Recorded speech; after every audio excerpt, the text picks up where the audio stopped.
Hi guys, it's Kat. Welcome back to my channel. Today I'm doing something kind of different for me, and I've only seen it done by one other person, and yeah, let's just get into it. I'm also so nervous that I feel like I'm going to either vomit or pass out. Let's go ahead and get into it, and please be kind, okay? Great. So we just did some vodka shots because I'm so nervous. So, okay. Matching wigs to books. So I recently saw Annalee at HardbackHoarder do this. I love her. She's a goddess. And I also love her wig collection. Like, she is just amazing. So this is what gave me the idea for it. So the person who gave me the courage to do this is actually Jen Campbell at Jen Campbell. I will leave these two channels down below. She is struggling with alopecia, I believe. And she has been very vocal about her hair loss in general. And so between Jen Campbell's bravery and Annaalee's just like wanting to share her wigs with the world, I thought that this would be something that I could also do because I struggle with both of those things myself. So I do wear wigs, not just purple wigs, but I'm talking wigs every day. So every video you've ever seen from me, I've been wearing a different wig. To find out why, I will talk about it at the end of the video, but for now, let's just get into matching the wigs to the books. We're gonna go Halloween wig, and then we're gonna work backwards through all the wigs that you guys have seen me in, and then some of my new wigs, and then ones that I want to buy. So it's gonna be a bit of a journey, and I'm also like shaking right now because I'm so nervous to talk to you guys about this, but I've been wanting to tell you guys for so long. Like, so many of you guys are so nice and just very sweet, and I thought that it's something that I should talk about, especially since October, the first week of October is awareness week for the disorder that I have, so we will get into that at the end of the video. But for now, I'm going to get into the books, which is what I'm sure you guys are all here for. So without further ado, let's get into it. So the first wig that I want to talk about is this purple pink gorgeous piece. It's actually a very cheap wig. The wefting is super spaced out, which is how you can tell it's cheap. Also has no visible hairline, and also the front is very badly made. So we're just going to kind of ignore that and focus on the beauty of the wig itself, because obviously it's a $5 Halloween wig. It's not meant to like win awards.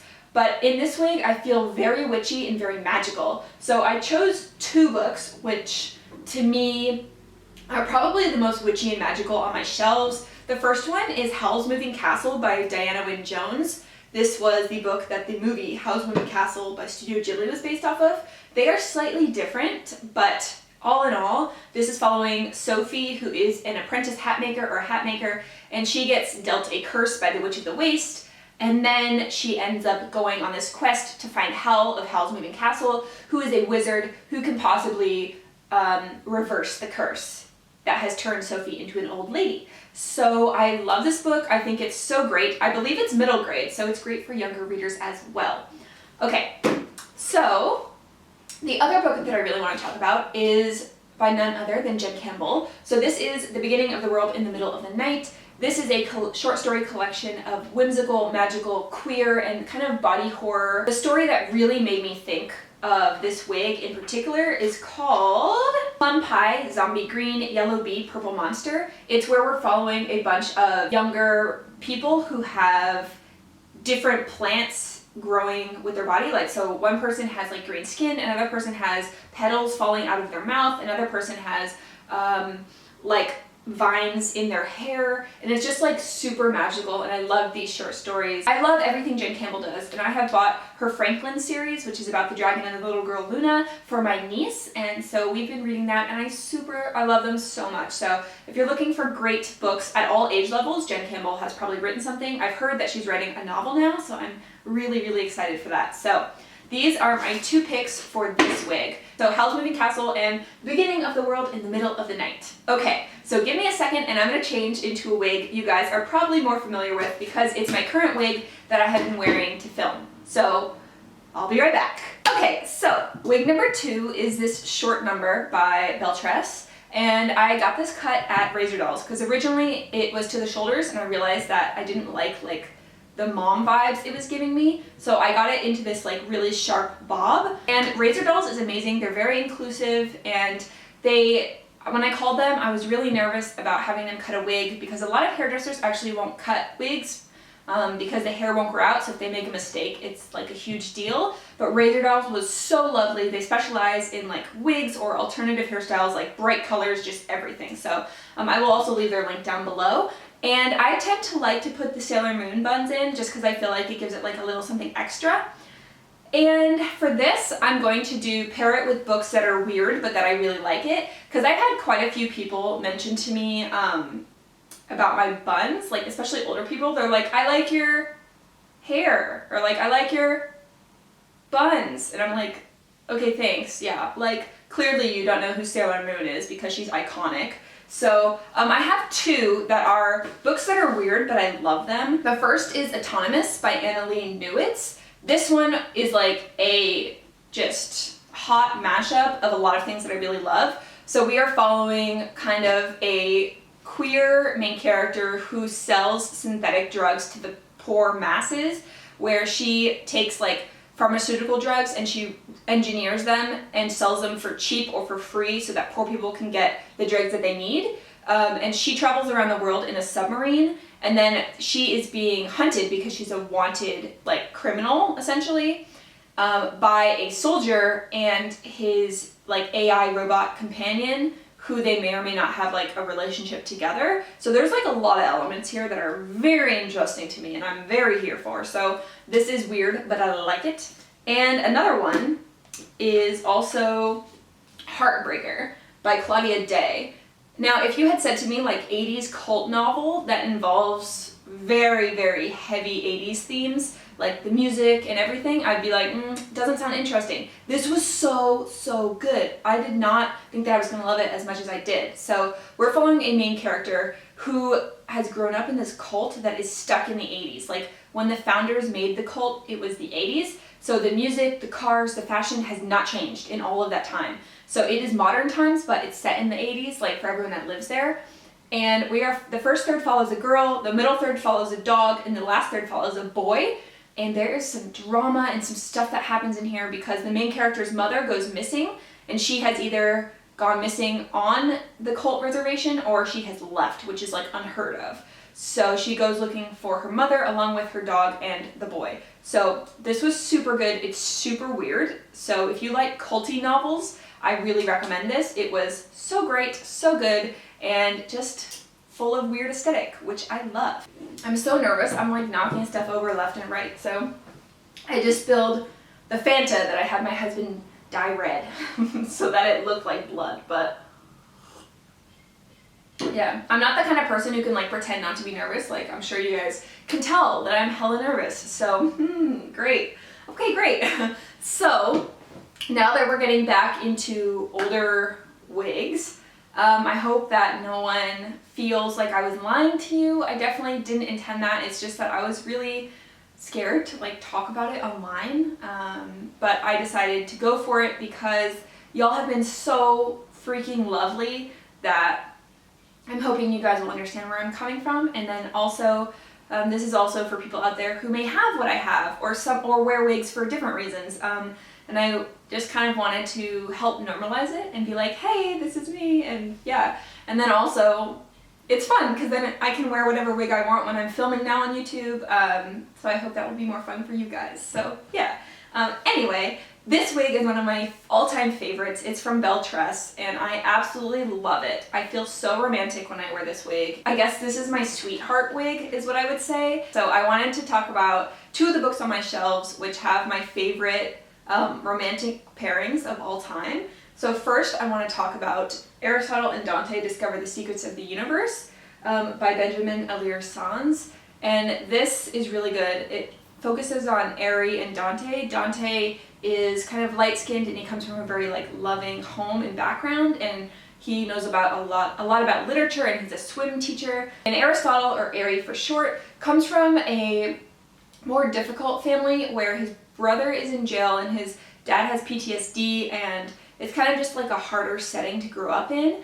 And it's about their lives as they are like best friends, and then as they become possibly more, and it is just so good. It made me cry. And like when I picked up this book to be like, do I want to include it? I ended up reading the first like 20 pages just like lickety split, no problem. So I might reread this in November. yeah, I really, really love this book, and I recommend it if you're looking for any sort of coming of age or queer story. Like, it is so good. Okay, and then probably one of my all-time favorite romances is the Captive Prince trilogy. This is actually Prince's Gambit, so I only bought one of them. I've read all of them, but I've only bought one of them, and this was because I got this signed. I got this signed by C.S. Pacat when I went to a writing workshop that was hosted by her. So I did a writer's retreat in Melbourne a few years ago, and she was the teacher of the retreat, and I was just like fangirling all over the place. I could barely contain myself. This follows Damon and Laurent. Damon is basically a prince that has been sent to a enemy country or area nearby as a slave to the prince of that nation. And it's meant as an insult because that prince like hates that country, and they assume that he's just going to kill him, but he does not, and he makes him his like slave instead. So if you really don't like forced slave elements or whatever, then you will absolutely not like this. Don't read it. There are also some pretty graphic and violent scenes in here, so also don't read that if you can't handle that. So there's princes and kings and kind of political machinations that are going on, and that's the main thread of the story. And then the second thread of the story is like the romance that's happening between Damon and Laurent, and let me tell you, it is angsty AF, and like you don't get anything until the second book, so like it is all tension for about 1.5 books, which is crazy, but well worth it in my opinion. Yeah, so this is my other favorite probably romance that I have on my shelves. I'm sure I have a lot more, but romance usually doesn't stay on my shelves very long. I give it away or I donate it, whatever. But this one really connected with me, I think because romance isn't the main plot, the political intrigue is. So it was really good, and I highly recommend it if you haven't already read it. So this is the wig that you guys would have seen if you watched me when I was still living in Japan. So I wore this wig for 3 years in Japan. Not this specific wig, but I would buy the same wig over and over so that it looked like I just had, you know, the same hair the whole time, because I had a job where people are very homogenous and any change would be kind of remarked upon. And for someone that wears a wig for medical or like self-conscious reasons, being questioned all the time can really like blow your confidence like way down into the dirt. So I just chose to wear the same wig all the time. So this wig just reminds me a lot of Japan and Korea. The two places that I lived where I had to really just wear the same wig all the time, and there's nothing bad about that, but I just kind of wanted to blend in and not be like stared at, because I was already stared at because I was a foreigner, so I didn't want to bring any extra attention. So this is the one that I wore for like basically 3, 4, 5 years. So this is a Renee At Paris wig. I will leave probably all the wigs down below that I've been wearing, but so in honor of Japan and Korea, I decided to talk about 2 books that I have currently, which are probably my more recent faves from Japan and Korea. So for Japan, I want to talk about Coin Locker Babies by Ryu Murakami. This is a weird, weird book. So we are following 2 people who were left in coin lockers as babies because their mother didn't want them. They were left in adjacent lockers, and so when they grow up, they are on very different trajectories. One gets in a lot of trouble and ends up going to jail. The other one becomes like a rock star. And in the end, it is like the weirdest, most bizarre acid trip you will ever go on. It is so weird. So if you like Japanese literature and you like a bit of new weird, this would absolutely be for you. Because it is so darn weird. It is so weird, like not gonna lie. It is just, and I loved it. I mean, I love weird stuff. So, and it's also translated. It's also super dark and weird and creepy. So if that's what you like, check it out. In terms of Korea, I recently read Human Acts by Hong Kong, and I was blown away. This like shocked me, and it also made me angry, and it was unforgettable. This is probably one of the best books I've read all year. So this is about the 80s rebellion in South Korea, where they were protesting against the treatment of a lot of things, where the government was really cracking down, and they set like curfews, and they set like tax rates, and also like how much they were paying people, and basically like militia control, and they were uprising against it, and then like hundreds and thousands of people were slaughtered in the streets. and it doesn't get talked about that much. Like, I lived in Korea for 2.5 years and I never heard about it. No one ever talked about it. So that's crazy to me. That is so crazy to me. So in this one, Hong Kong uses different points of view to get across like a super dark message. So if you cannot handle gore, body horror, or like very explicit, bloody scenes, like, don't pick it up. I'm not joking. So the first chapter is following a boy who is helping to move the corpses from the massacre into the school gymnasium in the town hall so that family members can like find who they're looking for. And I mean, it's talking about like the smell of the bodies and just how they're decomposing and how distraught the families are. The second chapter is following a corpse when they are heaped on top of each other and burned, and they are just like maggots are crawling it, like, and it gets like more intense from there. So that is the starting point of the novel. So if you can't handle really dark content, like, really, I don't recommend it. But if you can, this was so impactful. I immediately talked to my husband about it, and I could not sleep. I needed to finish it, and it was so, so, so powerful. So I really recommend it. Okay, so that finishes up my books for this wig.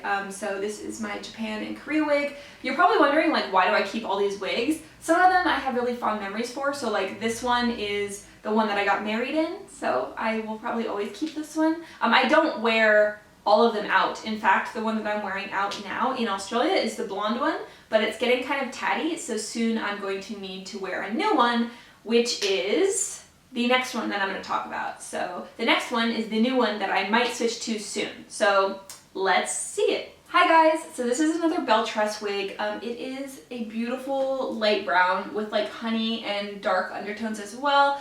I'm really excited about it. I really like it. It is the same wig as the blonde one, just in a different color.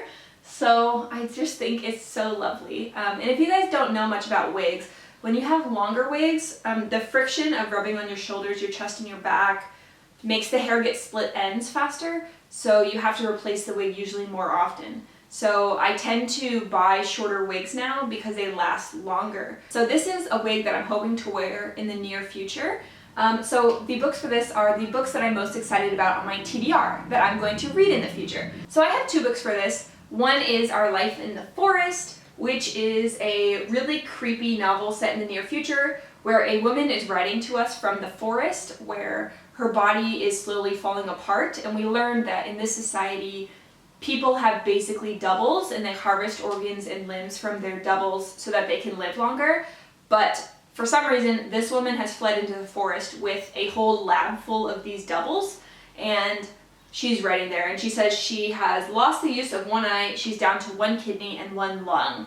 So I think it's really intriguing. It sounds like body horror, and I'm here for it. So I'll probably read this in November. I cannot wait. Okay. And another one that is on my most highly anticipated TBR is Sharp Objects by Gillian Flynn.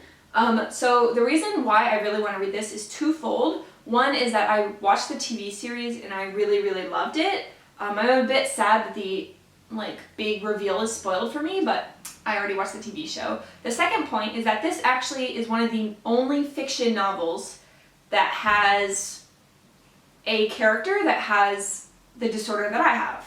So we will get back into that at the end, but in this book we are following a main character who is called back to her small town because she is a reporter and there has been a string of murders of young women. And so she goes to investigate and basically write a news piece, and at the same time she's dealing with being back in her family home, which was a very toxic environment for her, and she does not get on well with her parents at all. And so the TV show, if you haven't seen it, was absolutely amazing. I highly recommend it. It was so good. But I'm really, really intrigued to read this. I think it's going to be dark and creepy, and I can't wait to see the rep. Even if it's bad rep, or even if someone who's not a nice person has rep for my disorder, I still like to see it because it's very rare that this disorder is written into books these days. So yeah, I'm excited. Okay, so now we are to the last wig before I talk to you guys about my specific disorder. So let's go ahead and get right on into it. So the next wig that I'm hoping to get is similar to this one and similar to the blonde one, only it has like dark roots here and then it has like gray silver, and the very, very tips, I believe, are kind of like an ice white. It just looks so stunning. I've wanted this for so long and I never thought that I would have the courage to wear it, but I have slowly told everyone in Australia about my disorder and why I wear wigs, and they have all been so lovely and so supportive, and all of my friends know as well. So there's really no reason to hide, because if some stranger is gonna stare at me because I have like blue tips on my hair, I mean, just ignore them, right? I guess that's the point in my life where I am right now. Before, I would have been terrified if anyone had been staring at me, because I would have thought that they were like thinking, why is she wearing that wig? That's so weird or whatever. But I guess the place that I'm in now, I don't know, I'm better at brushing it off now. And sometimes people are just staring because they think it's cool. I've had that too. If I could buy like my all-time dream wig, which has the blue tips, which is my favorite color, that would be the most amazing thing. So I think that I'm gonna slowly work up the courage, and the next time I buy a wig after this one, I might go for that one and see how it goes. So because it is so blue and it's like my absolute dream aesthetic, kind of the blue mermaidy hair, I thought I would talk about the kind of mermaid blue books on my shelves that I really, really like. So of course they have dark elements because I'm still me. It's not like I'm going to be talking about like a Disney, you know, Ariel, but I still love her, but that's not the kind of books that I read. I like darker books. So there's two. So this is Teeth by Hannah Moskowitz. This is following a family which moves to an island where it's thought that the fish that swim around the island can cure certain diseases. And the main character's little sister has like a very serious illness, and so they move to the island so she can get healthy. But at the same time, when they're wandering down at the beach, they stumble upon what is a merman named Teeth, and the story goes from there. It's very dark, but it's so, so good. Made me bawl my eyes out. This is one of my favorite like mermaid stories of all time, or like merfolk stories of all time. So if that sounds up your alley, definitely check it out. And the last one I'm going to talk about is The Seas by Samantha Hunt. So actually, when I read this, I was not anticipating to be as like blown away as I was. So we're following a young girl who is in, I think it's like Upper Maine or right under Canada, where it's very cold, very remote, and she lives in a fishing village where everyone pretty much earns their money from the sea. And she's convinced that she's a mermaid who is descended from her father, who is like Neptune or a merman. And so she sees like ocean imagery everywhere, and she's a super unreliable narrator, so you're never sure if what she's saying is true or if she's just delusional. You cannot tell. So the whole book is imbued with this like magic and merfolk like kind of legend. It feels very much like you're living in this like world where everything is kind of fantasy mixed with reality, and it's a beautiful, beautiful story. Creepy AF, so keep that in mind. Yeah, I really love it, and I hope that you do too. So I guess that is the end of this, so I need to talk about my disorder. So excuse me while I go just have a bit of a sip of some courage here.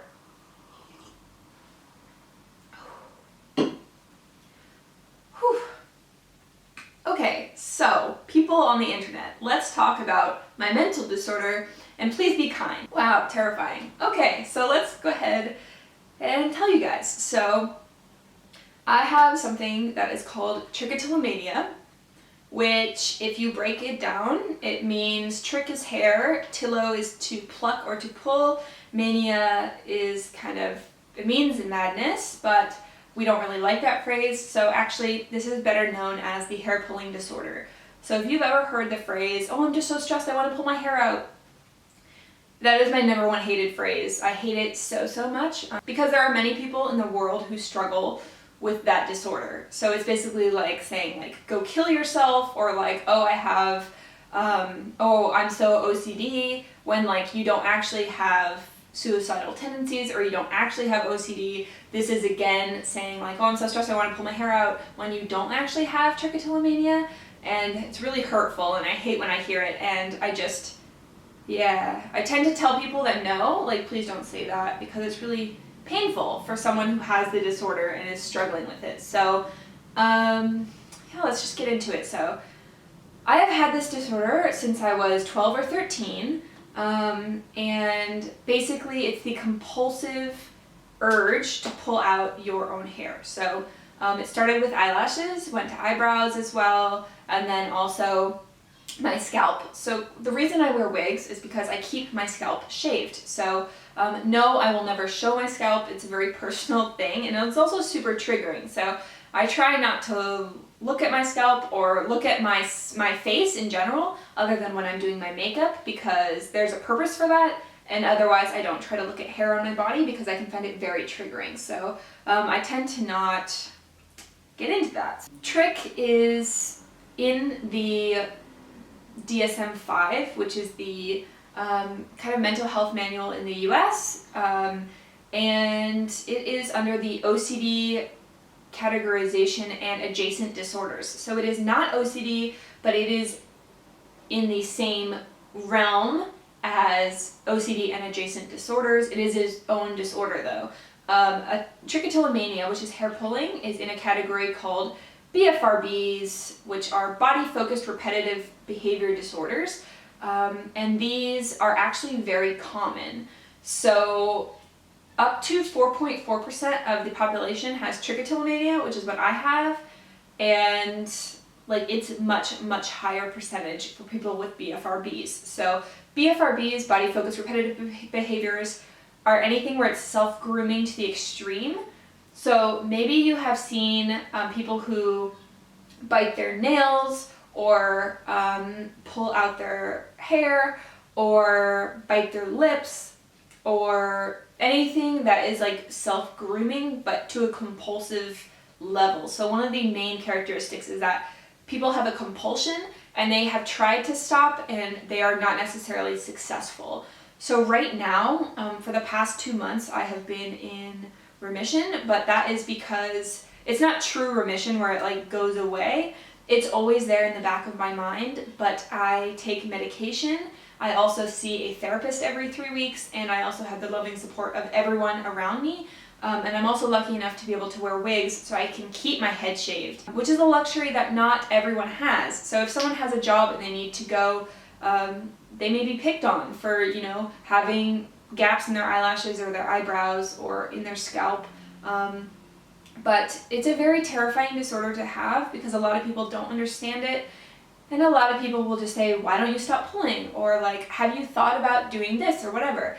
And the chances are that they probably have thought about it because you think about it all the time. It's something that we think about every day, in and out, all the time. So if someone has a BFRB or trichotillomania, which I'm specifically talking about, then I will leave some links down below that are to some of the main resources that I know of for people with these disorders. And what I wanted to say was, in Sharp Objects, the mother actually has trichotillomania. It's brought up a few times that she pulls out her eyelashes.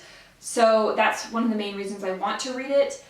There are not many books out there that have representation for the trick community. Another one that does is Furiously Happy by Jenny Lawson.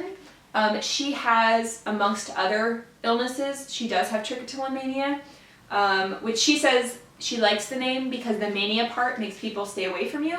But she is a comedian and it is funny, like people do probably think that, but also it's kind of sad because it also means that, yeah, people, when they hear that, they're very scared and they think it's like, I'm just running around like ripping my hair off. But that's not the case. It is like very much tied to stress and anxiety, and it becomes a compulsion over time, which is reinforced. So in order for me to, in the last 2 months, have a really good time, that means that the previous few months I was in a really kind of dark place and I had a lot of therapy and a lot of medication, honestly. So yeah.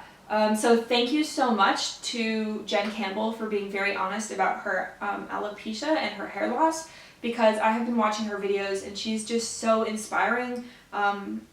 Just kind of how she talks about her journey, and it's just nice when people share something that other people may be struggling with. I don't have alopecia, I have trichotillomania, but it also deals with hair loss. And as someone who wears a wig every day, and I've been wearing a wig since I was probably 15, yeah, it's just really nice to see people being really honest and open, and the booktube community is just so nice and kind that I hope that I have told you guys about something that you may not have known of. And if you do have anything that I just mentioned, you're not alone. You are absolutely not alone. There's so many people out there. I will leave links to resources down below, and also to studies that I have found helpful when reframing the disorder. And also a huge shout out to Allie at HardbackHoarder. I never thought I would be making this video until she made her video, and it seemed like the perfect way to talk about what I deal with all the time, but through more of a booktube lens. So I'm really glad that Hallie and Jen have influenced me in such a positive way, and I hope that, you guys have learned something new and that you stick around. If you like books that are creepy, dark, translated, queer, and also sometimes about mental health, then that's what I read, and I would love you to stick around.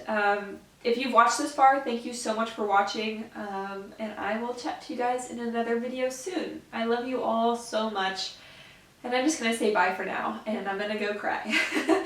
So I will chat to you guys all later. Bye!